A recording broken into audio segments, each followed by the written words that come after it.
Bismillahirrahmanirrahim. Assalamualaikum warahmatullahi ta'ala wabarakatuh. Alhamdulillahi rabbil alamin. Wassalatu wassalamu ala rasulina Muhammadin wa ala alihi wa sahbihi ajma'in. Allahumma aghnina bil ilmi wa zayyinna bil hilmi wa akrimna bit taqwa wa jammilna bil afiyati ya arhamar rahimin. Rabbi shrah li sadri wa yassir li amri wahlul 'uqdatam min lisani yafqahu qawli. Rabbi yassir wa la tu'assir wa tammim bil khair wa bika nasta'in wa la hawla wa la quwwata illa billahil aliyyil azim.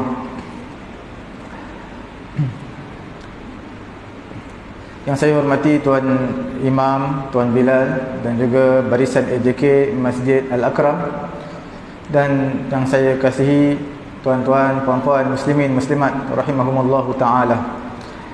Alhamdulillah, pada malam ni saya kira tidak lewat untuk saya bincangkan mengenai dengan perjuangan ataupun mengenai dengan sifat Nabi SAW, walaupun Maulidur Rasul telah pun berlalu pada beberapa hari ataupun minggu yang lalu.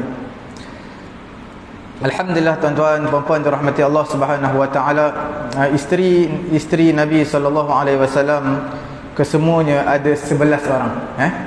11 orang, 13 orang asalnya, tetapi 2 orang telah diceraikan oleh Nabi. Yang kekal bersama dengan Nabi hanya 11 orang, dan 11 orang ini Nabi bersama dengan mereka, Nabi menyetubuhi mereka semua. Di antara isteri Nabi 11 orang adalah Khadijah binti Khuwailid. Itu isteri yang pertama sekali sebelum Nabi berkahwin dengan perempuan-perempuan yang lain. Wafatnya Khadijah binti Khuwailid, maka Nabi berkahwin dengan Saudah binti Zam'ah. Saudah binti Zam'ah ini Nabi berkahwin dengan dia selepas 3 tahun Nabi berhijrah ke Madinah. Nabi berhijrah ke Madinah umur Nabi 53 tahun. Sebab Nabi wafat di Madinah umur 63 tahun. Nabi berhijrah ke Madinah 53 tahun. Jadi mana 10 tahun Nabi berada di Madinah. Selepas 3 tahun Nabi sebelum 3 tahun Nabi berhijrah, 53 tahun Nabi berhijrah ke Madinah, Nabi berkahwin dengan Saudah binti Zam'ah 3 tahun sebelum Nabi berhijrah ke Madinah. 2 tahun selepas Nabi berhijrah ke Madinah, Nabi berkahwin dengan Aisyah radhiyallahu ta'ala anha. Jadi pakcik Nabi Abu Talib dan juga isteri kesayangan Nabi Khadijah binti Khuwailid, mereka berdua ini wafat pada ketika umur Nabi 50 tahun. Umur Nabi 50 tahun adalah dipanggil sebagai Amul Huzni, tahun kesedihan yang teramat sangat bagi Nabi SAW, kerana pada tahun tersebut Khadijah yang banyak memberi motivate kepada Nabi, memberi kata-kata semangat kepada Nabi. Dia telah diwafatkan oleh Allah Subhanahu wa taala pada umur Nabi 50 tahun, dan pada tahun yang sama juga Abu Talib, pakcik Nabi.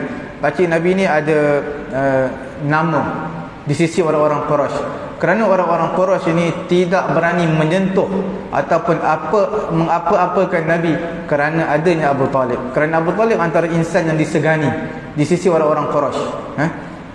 Bila wafatnya Abu Talib, mereka cuba untuk menyakiti, menangkap Nabi. Itulah usaha-usaha mereka yang telah mereka lakukan. Bila Nabi bersedih, Nabi bersabar di atas kesedihan ini, akhir sekali Allah Subhanahu wa taala memberi hadiah yang teristimewa untuk Nabi pada umur Nabi 51 tahun pada tahun hadapannya, iaitu Nabi telah diberikan Al-Isra' wal Mi'raj.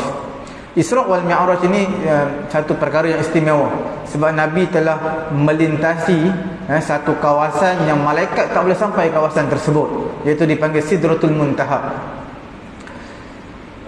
Sebelum 3 tahun Nabi berhijrah ke Madinah, Nabi berkahwin dengan Saudah binti Zam'ah. Saudah binti Zam'ah ini antara wanita yang tua lah. Dia antara wanita, Saudah binti Zam'ah ini antara wanita pertama yang Nabi kahwini selepas kematian Khadijah binti Khuwailid. Saudah binti Zam'ah ini Nabi berkahwin dengan dia kerana untuk melembutkan ataupun untuk menjinakkan hati Bani Abdi Syams dan juga Bani Hashim. Sebab Saudah ini daripada Bani Abdi Syams, Nabi daripada Bani Hashim. Bani Abdi Syams dengan Bani Hashim mungkin ada sedikit ketidaksefahaman di antara dua kabilah ini, maka Nabi berkahwin untuk menyatukan dua kabilah ini. Nabi berkahwin daripada bab ta'liful qulub, untuk menyatukan kedua kabilah Banu Hashim, iaitu kabilah Nabi, dan juga Banu Abdi Syams, iaitu kabilah isteri Nabi Saudah binti Zam'ah. Wa kana tashrifan li Bani Najjar akhwal Rasul sallallahu alaihi wasallam, dan juga menjadi pakcik-pakcik Nabi ini, pakcik-pakcik sebelah ayah Nabi, adalah satu kemuliaan bagi Bani Najjar, kerana emaknya adalah daripada Asy-Syumus binti Qais. Emak siapa? Emak Saudah binti Zam'ah adalah daripada Asy-Syumus binti Qais. Siapa Asy-Syumus binti Qais? Dia adalah daripada Bani Adi ibn Najjar, Bani Adi ibn Najjar. Jadi Bani Najjar ini memuliakan pakcik-pakcik Nabi, mana kabilah Bani Hashim sebelah Nabi. Dan Bani Najjar ini adalah kabilah sebelah ibu kepada isteri Nabi, iaitu Saudah binti Zam'ah. Isteri Nabi ini, Saudah binti Zam'ah, sebelum dia berkahwin dengan Nabi SAW, dia adalah isteri kepada anak pakcik dia, iaitu dia berkahwin dengan sepupu dia, Saudah binti Zam'ah. Kemudian selepas mana suaminya pulang daripada berhijrah ke Habasyah, kemudian pulang, ketika pulang itu dia telah wafat, suami kepada Saudah binti Zam'ah ini. Dia Saudah binti Zam'ah juga dipanggil sebagai asbaqun nisa ilal Islam, antara wanita yang terawal dalam Islam, wanita yang awal beriman, memeluk agama Islam, berhijrah bersama dengan keluarga dia ke mana? Ke Habasyah. Sebab apa berhijrah ke Habasyah? Kerana melarikan diri. Perintah Nabi suruh umat Islam pada ketika itu berhijrah ke Habasyah kerana di sana ada Raja Najasyi. Raja Najasyi ini raja yang berlaku adil kepada rakyat dia. Sebab itu Nabi suruh mereka ini berhijrah ke sana kerana Nabi kesian melihat orang-orang Islam dalam jumlah yang minoriti yang ditindas satu persatu oleh orang-orang Quraisy. Apabila wafatnya suami kepada Saudah binti Zam'ah, maka pada ketika itu anta'uda ila ahliha, dia pun pulang ke rumah dia, fatu'zi au tatazawwaja bighairi kufr. Maka dia rasa tak selesa sebab dia berkahwin dengan yang tak sekufu. Tak sekufu ni tak secocok dengan dia lah, Saudah binti Zam'ah. Selepas kematian suami dia, dia berkahwin, tapi tak selesa di atas perkahwinan tersebut kerana tidak sekufu, tidak secocok dengan suami dia. Ataupun ulama kata secocok, cumanya dia tak nak kahwin dengan suami tu, mungkin atas desakan daripada orang tua, dia berkahwin.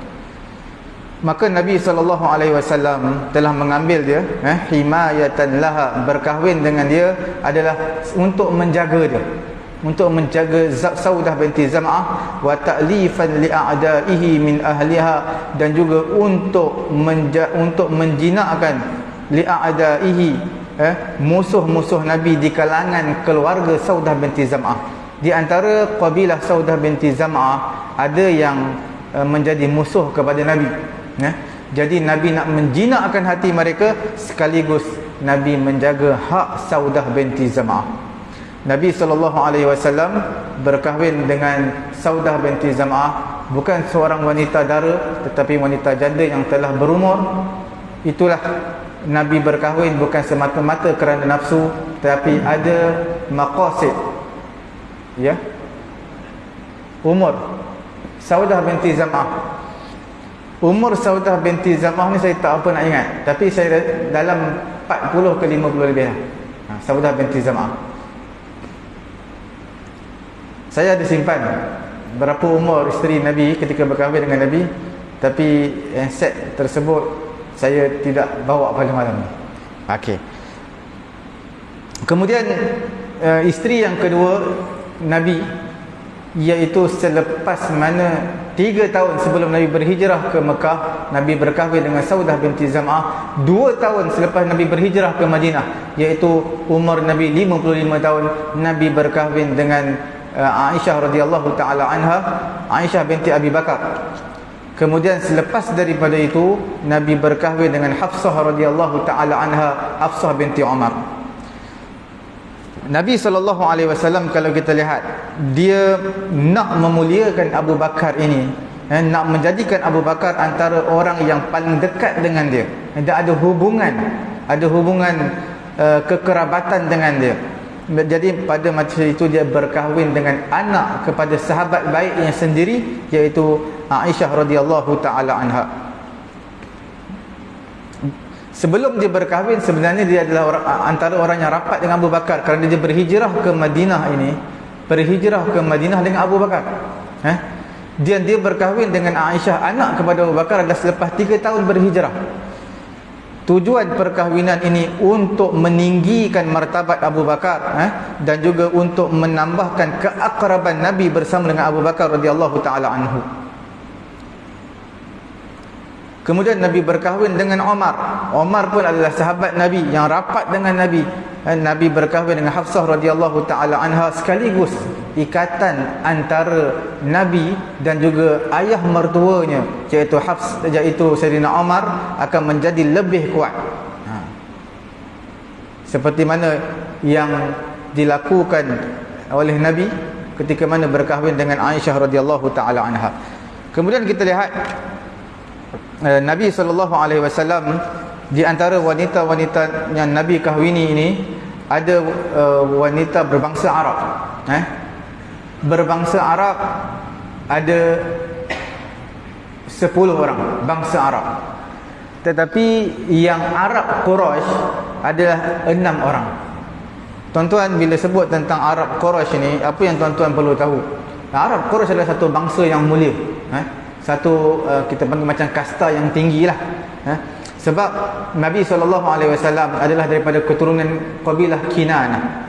Kinanah ini, Allah Subhanahu Wa Taala memilih Kinanah, satu kabilah yang mulia. Kinanah ini adalah asalnya nama orang, anak kepada Nabi Ismail AS. Di antara anaknya ramai, antaranya adalah Kinanah. Kinanah ini anak cucu Nabi Ismail lah, Kinanah bin Khuzaimah. Jadi Kinanah ini satu nama manusia, tapi diletakkan sebagai kabilah. Kemudian di bawah Kinanah ada satu kabilah yang lain dipanggil sebagai kabilah Quraisy. Kabilah Quraisy. Dan bawah kabilah Quraisy ini banyak kabilah-kabilah. Antara kabilah yang termulia adalah kabilah Bani Hashim. Dan Nabi menyatakan, aku daripada kabilah Bani Hashim, iaitu daripada bangsa Quraisy. Antara isteri Nabi sallallahu alaihi wasallam ada 10 orang sebenarnya. Ada 10 orang isteri Nabi yang kita tahu berbangsa Arab. Antara banyak-banyak isteri Nabi, yang 10 orang itu yang berbangsa Arabnya adalah 6 orang. Bukan bangsa Arab, bangsa Quraisy, kabilah Quraisy. 6 orang, iaitu Khadijah binti Khuwailid. Dia adalah antara bangsa yang mulia lah, bangsa Quraisy. Aisyah binti Abu Bakar, Hafsah binti Umar, Ummu Habibah binti Abi Sufyan. Ummu Habibah adalah anak pembesar Quraisy, Abu Sufyan. Ummu Salamah, kemudian Saudah binti Zam'ah. Saudah binti Zam'ah juga wanita yang kedua yang Nabi kahwini selepas kematian Khadijah radhiyallahu taala anha. Dia juga daripada kabilah Quraisy.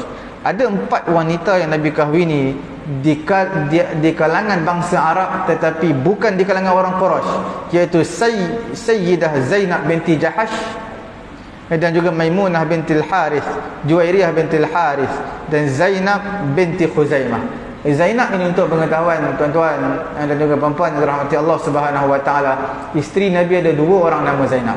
Satu Zainab binti Khuzaimah, satu lagi adalah Zainab binti Jahash. Kemudian anak Nabi sendiri pun ada nama Zainab. Cucu Nabi pun ada nama Zainab, cucu Nabi. Nanti kita akan sebutkan insya-Allah. Jadi isteri Nabi ada 2 orang nama Zainab, anak Nabi seorang nama Zainab, cucu Nabi pun ada nama Zainab. Samalah seperti mana Ali, menantu Nabi bernama Ali, cucu Nabi bernama Ali. Dan antara 10 orang ini yang Nabi kahwini, ada 1 orang yang mana dia, ada 2 orang sebenarnya hamba yang diberikan hadiah kepada Nabi. Satunya siapa? Maria Al-Qibtiyah. Maria Al-Qibtiyah adalah hadiah yang istimewa yang diberikan Raja Mesir kepada Nabi. Raja Mesir pada ketika itu namanya Muqawqis, berikan hadiah kepada Nabi. Dan yang satu lagi hadiah adalah yang berasal daripada Yahudi, hamba juga, Rayhanah binti Zaid, tapi telah diceraikan oleh Nabi. Dan ada satu lagi isteri Nabi yang bukan daripada bangsa Arab. Satu-satunya bukan daripada bangsa Arab, iaitu memang asal keturunannya Yahudi, iaitu Sofiyah binti Huyai. Sofiyah binti Huyai ini adalah wanita yang rendah, tapi antara wanita yang segak lah, yang cantik. Sebab itu banyak pertelingkahan di antara madu-madu Nabi ini bersama dengan Khadijah, bersama dengan Sofiyah binti Huyai. Pernah sekali Sofiyah binti Huyai ini datang daripada Mekah datang ke Madinah. Maka Nabi bertanya kepada Aisyah radhiyallahu taala anha, kamu kenal siapa ini? Maka Aisyah kata, innaha yahudiyah min yahudiyat. Dia adalah seorang perempuan berbangsa Yahudi di kalangan bangsa-bangsa Yahudi yang lain. Maka Nabi memberi teguran kepada dia, kepada Aisyah radhiyallahu taala anha, jangan kata begitu. Fa innaha aslamat wa hasuna islamuha. Sesungguhnya Sofiyah binti Huyai, dia wanita yang telah memeluk agama Islam dan juga keislamannya cukup baik. Maka tak perlu kamu menyatakan dia berbangsa Yahudi. Seolah-olah seperti satu keaiban. Seperti kita juga, mungkin di kalangan kita ni ada yang berbangsa Batak, Boyan contohnya. Jadi sebahagian di kalangan kita tak suka sebut benda tu, walaupun memang itu asal dia, tapi tak perlu sebut lah.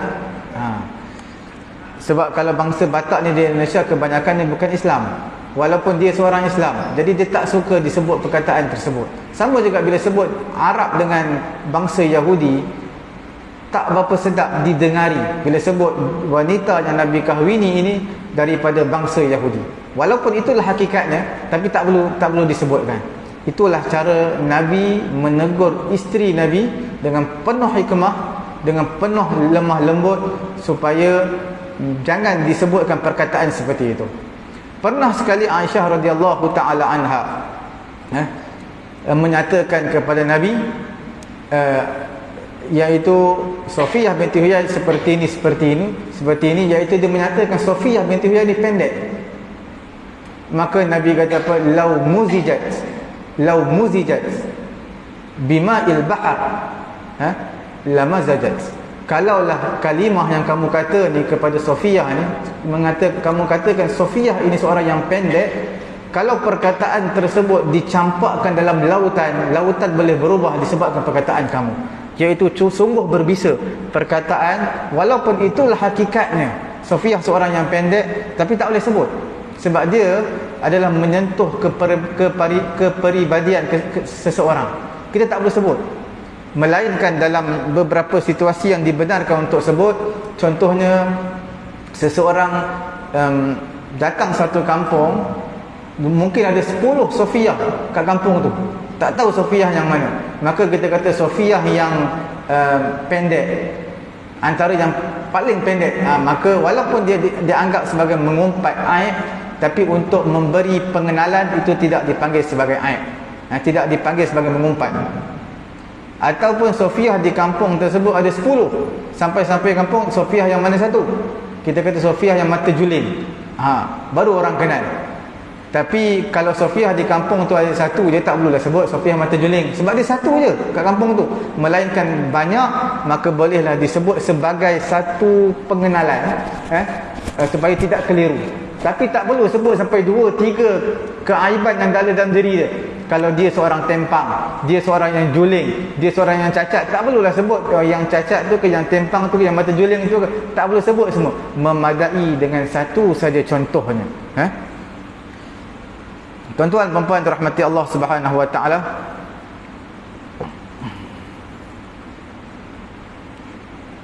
kita lihat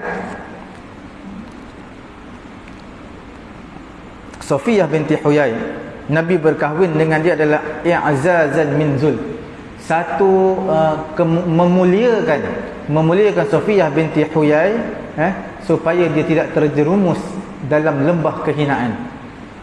Sebenarnya Safiyah seorang yang cukup cantik, yang pernah dilamar oleh Dihyah Al-Kalbi. Dihyah Al-Kalbi ni, untuk pengetahuan tuan-tuan, cukup handsome, cukup segak orang dia. Kerana malaikat sendiri bila turun menyerupai manusia, malaikat akan menyerupai Dihyah Al-Kalbi. Maknanya memang handsome, dia seorang lelaki yang handsome. Tapi bila mana Nabi SAW, dia tahu Nabi nak berkahwin nak dengan Safiyah, maka dia lepaskan hajat dia, dia beri peluang kepada Nabi SAW. Beginilah Nabi SAW bermuamalat dengan manusia, bukan berkahwin semata-mata kerana kehendak nafsu, tetapi ada objektif di sebalik perkara tersebut.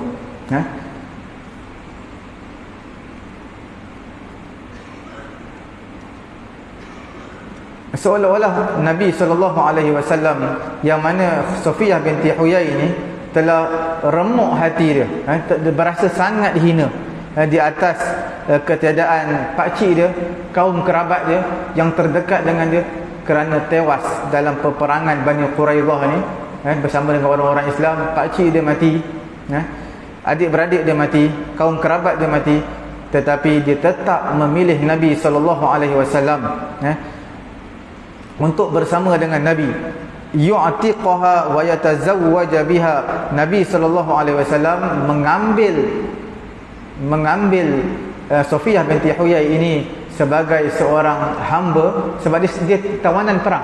Asalnya Dihyah Al-Kalbi nak mengambil dia sebagai tawanan perang, tapi beri peluang kepada Nabi, Nabi ambil.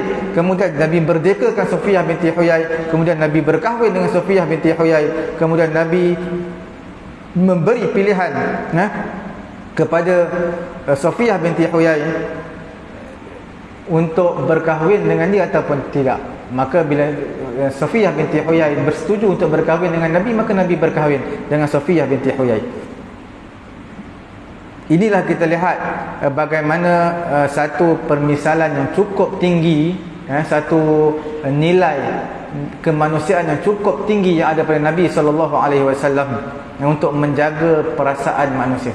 Kerana kita tahu menjaga perasaan manusia ini adalah satu perkara yang mesti dan satu perkara yang wajib. Al-Muslim man salimal muslim min lisanihi wa yadihi. Orang Islam ini adalah orang yang mana orang Islam yang lain terselamat daripada gangguan tangan dan juga lidah dia. Makna bila kita sebagai nak letakkan kita sebagai seorang Muslim, pastikan orang sekeliling kita berasa selesa, tak rasa terganggu dengan lidah kita, kata-kata kita, tak terganggu dengan perbuatan ataupun tangan ataupun kaki kita. Kalau tuan-tuan pergi umrah, pergi haji, kadang-kadang satu bilik dengan tuan-tuan mungkin ada sampai 9 orang, ada 6 orang satu bilik. Macam-macam fi'al kita akan jumpa, macam-macam fi'al. Saya pergi haji pada tahun ini, satu bilik 9 orang saya duduk, 9 orang. Tapi alhamdulillah semua okey-okey lah, ada yang tua, ada yang muda. Jadi orang Islam yang sebenar, orang berasa selesa dengan kita, bukan orang tak nak duduk kat hotel. Sebab apa? Sebab tak selesa dengan kita. Kita menjadikan orang seronok bila kita hadir bersama mereka. Ada sekali Nabi pernah mencela perbuatan Sayyidina Bilal bin Rabah kerana dia melalui Safiyah binti Huyai, dan juga dia melalui anak kepada pakcik, anak kepada pakcik Safiyah binti Huyai, alal qatl al yahud faqala lahu mughadiban, dalam keadaan Bilal lalu tidak menghormati perasaan seorang manusia, maka pada ketika itu Nabi berkata kepada Bilal dalam keadaan marah, anuzi'at ar-rahmatu min qalbik hina tamurru bil mar'ataini ala qatlahuma. Adakah dicabut rahmat, rasa kasihan belas daripada hati kamu wahai Bilal ketika mana kamu melalui dua orang perempuan ini di atas kematian dua orang Yahudi, kan pakcik dia, beradik dia mati dalam peperangan Bani Quraidah bersama orang Islam. Adakah kamu tidak berasa kasihan bila kamu melalui dua wanita ini wahai Bilal? Kemudian Nabi juga berkahwin dengan Zainab binti Jahash. Zainab binti Jahash ini dia pernah mengeluarkan satu kalimah yang mana merendahkan Safiyah binti Huyai. Falaqabatha marrah bil yahudiyah, maka dia pernah sekali menggelarkan Safiyah sebagai wanita Yahudi. Maka pada ketika itu Nabi nak memberi teguran kepada Zainab binti Jahash ini. Nabi tidak bertegur dengan lebih daripada 2 bulan. Tak bertegur dengan siapa? Dengan isteri Nabi Zainab binti Jahash, kerana mengucapkan satu kalimah yang Nabi tidak menyukai kalimah tersebut kerana mengaibkan madu Nabi yang lain. Jadi di sini mengajar kepada kita, sebahagian wanita ini ada yang kita boleh ajar sekali, ada yang kita boleh ajar beberapa kali, ada yang kita kena tinggalkan seketika supaya mereka sedar akan kesalahan mereka. Pernah sekali kalau tuan-tuan lihat kisah Hafsah radhiyallahu taala anha. Hafsah ini pernah dicerai oleh Nabi. Nabi ceraikan Hafsah selama sebulan. Kemudian Nabi rujuk balik dia. Sebab apa Nabi cerai? Kerana sebahagian wanita bila mana dicerai baru dia sedar, oh inilah kesilapan aku yang telah aku buat sebelum ini. Hafsah radhiyallahu taala anha ini antara isteri Nabi. Pada satu hari Nabi bersama dengan Hafsah, kerana hari tersebut adalah giliran Hafsah radhiyallahu taala anha. Kemudian Hafsah keluar daripada rumah, keluar seketika, dan pada ketika itu datang utusan memberi hadiah Maryah Al-Qibtiyah, seorang hamba perempuan, kepada Nabi SAW. Dan pada ketika itu Nabi berada di rumah Hafsah radhiyallahu taala anha.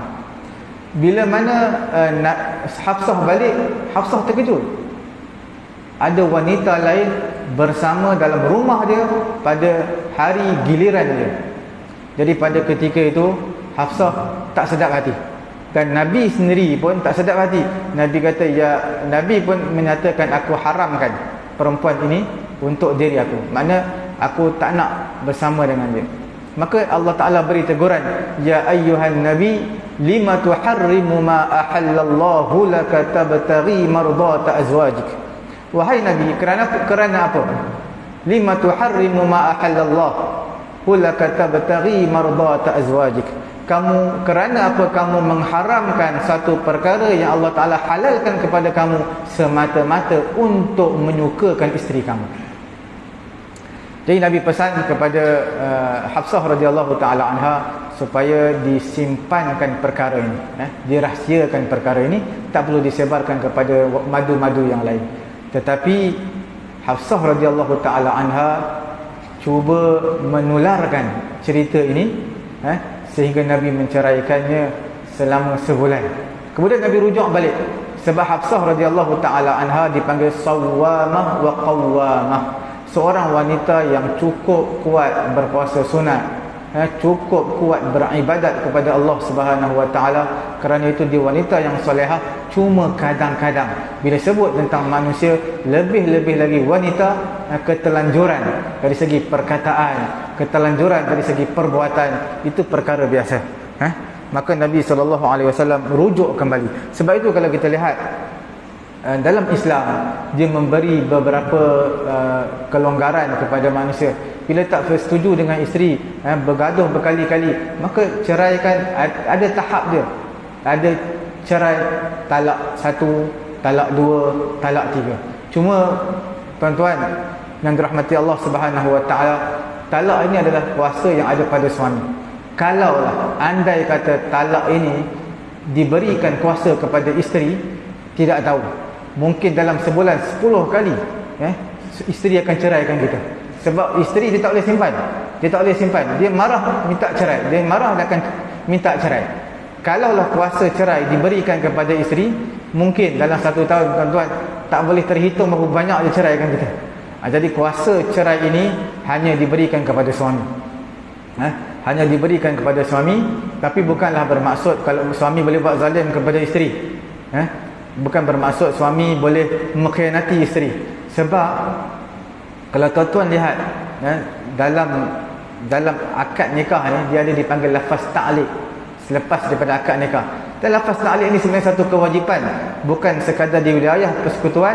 Di mana-mana negeri di Malaysia ini akan mewajibkan suami membaca lafaz ta'liq sejurus selepas akad nikah. Bila suami membaca lafaz ta'liq adalah satu ungkapan yang tidak boleh ditarik balik selama-lamanya. Lafaz ta'liq, sekiranya aku meninggalkan isteri aku, sekiranya tersebut tak boleh tarik balik lah selamanya. Aku meninggalkan isteri aku 4 bulan hijrah berturut-turut, tak beri sebarang nafkah, sedangkan isteri tidak menderhaka kepada suami, ataupun dia pukul isteri dia, ataupun dia curi duit isteri dia, maka isteri boleh pergi ke mahkamah, boleh mengadu ke mahkamah, dan mahkamah boleh jatuhkan. Mahkamah juga ada autoriti menggantikan tempat suami untuk menjatuhkan cerai kepada isteri tersebut. Tuan-tuan dan puan dirahmati Allah Subhanahu Wa Taala, itu serba sedikit mengenai dengan kisah isteri Nabi. Kalau tuan-tuan lihat kisah yang menarik juga yang saya nak sebut pada malam ini, iaitu Juwairiyah bintil Harith. Juwairiyah bintil Harith ini adalah ayah dia seorang ketua, seorang leader Bani Mustaliq.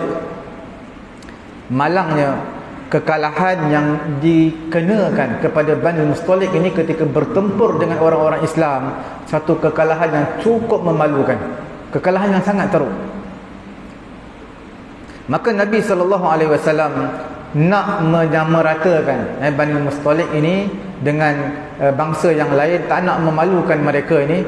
Maka Nabi mengambil seorang wanita daripada tawanan Bani Mustaliq, Nabi jadikan sebagai musaharah, iaitu ada hubungan ikatan perkahwinan, iaitu Nabi berkahwin dengan anak perempuan kepada ketua Bani Mustaliq. Bani Mustaliq ketua dia ada anak perempuan, Nabi berkahwin dengan anak perempuan dia, iaitu namanya Maimunah bintil Harith. Maimunah bintil Harith ini menjadi isteri Nabi. Kemudian bila orang-orang Islam tahu Bani Mustaliq ini kalah teruk bertempur dengan orang-orang Islam, dan wanita-wanita Bani Mustaliq dijadikan hamba, semua adalah milik orang-orang Islam. Jadi bila mana Nabi telah merdekakan hamba Nabi, iaitu anak perempuan kepada ketua Bani Mustaliq, dan Nabi berkahwin dengan dia, maka pada ketika itu taharrujal muslimun, orang Islam dah tak sedar hati, rasa macam berdosa, sebab tawanan mereka, hamba-hamba mereka daripada Bani Mustaliq. Sedangkan Nabi pun merdekakan Bani Mustaliq, Nabi berkahwin dengan dia. Takkanlah kami tak nak merdekakan Bani Mustaliq, kami biarkan mereka terus menjadi hamba. Kerana Bani Mustaliq ini mereka telah menjadi ada hubungan musaharah, hubungan ikatan perkahwinan, ada hubungan dengan Nabi SAW. Bila mereka dengar Nabi merdekakan Maimunah bintil Juwairiyah bintil Harith, maka pada ketika itu mereka orang-orang Islam seluruhnya, mereka telah memerdekakan hamba mereka di kalangan Bani Mustaliq.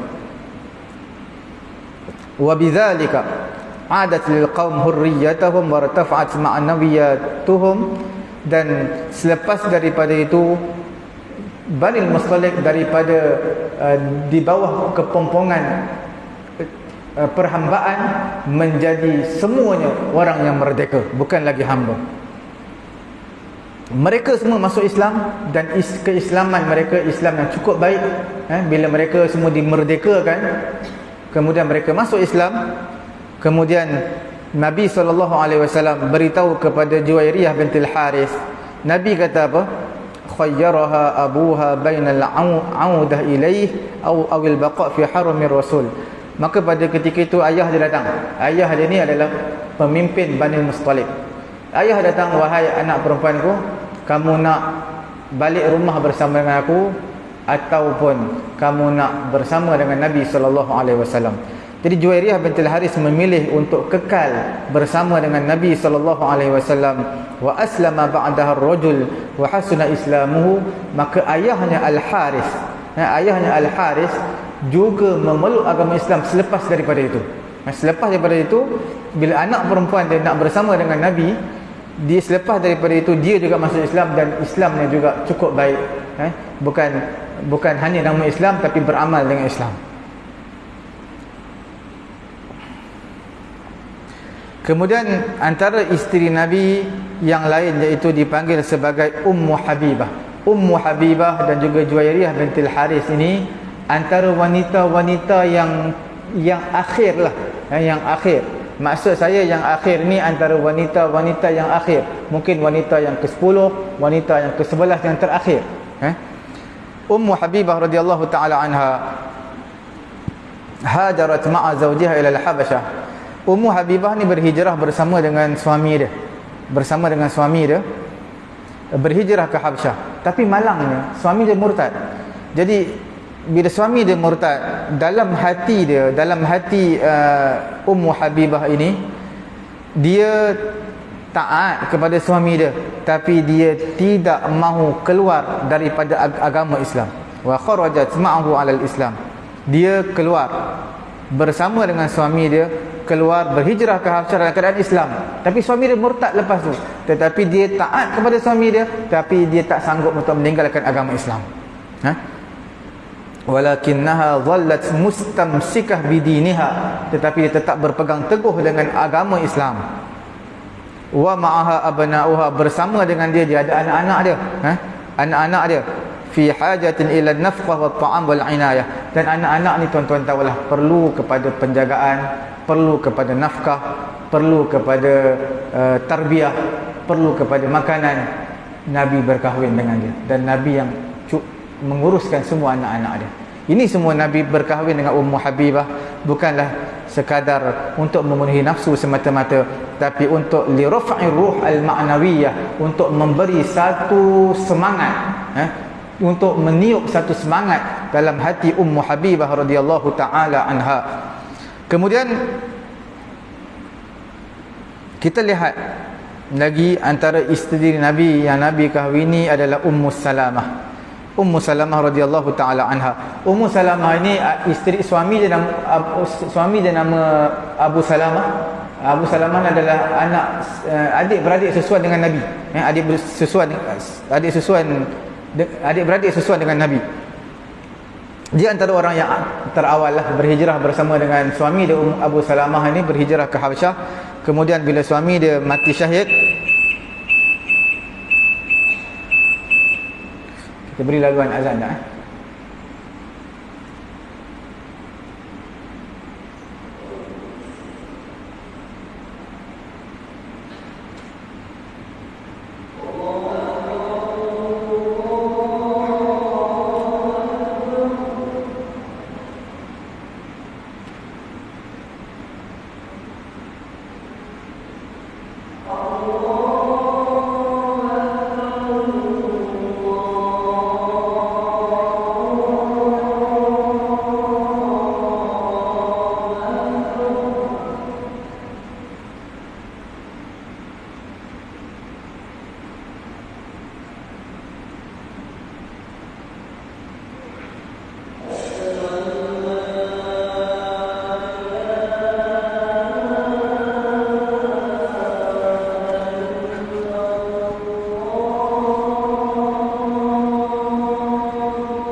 Sambung sikit saja lagi, dalam 5 minit lagi, iaitu Nabi SAW berkahwin dengan Ummu Habibah.